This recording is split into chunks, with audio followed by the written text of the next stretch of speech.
Hi guys, good morning. For today's the video is not good. Yeah, that's all for today. Ganito ang mukha pag walang pasok. Pero kahit naman may pasok, ganito ding mukha. Dito kami ngayon sa loob. Alam niyo kung bakit? Ang lakas ng hangin sa labas. Bagyo. Kaya sa mga manonood dyan, ang tagal ko itong may popost. Inuubo ako, sakit na lalamunan ko. Ubo nga.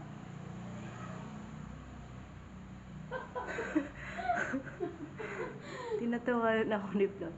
May kasama ako dito. Si Flor at saka kapatid niya. Yung kapatid niya, wala ding pasok. Andun sa natutulog. Natutulog siya. Nung nakaraan pa ito, masakit yung ko. Lalamunan ko. Siguro may ubo. Tapos, ang kati ng ilong ko. Sabi nila kung makati daw yung ilong, may mangyayari. May mga mangyayaring madami yung kulagot. Joke lang. Ngayon, kakain na kami.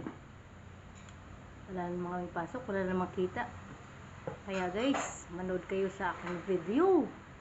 Parang awa yun na. Para ako yung magkakasahod. Masahod daw yun eh, sabi nila.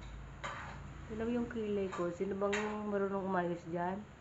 Ayos ako, saka yung mata ko, lagi nilang matapang.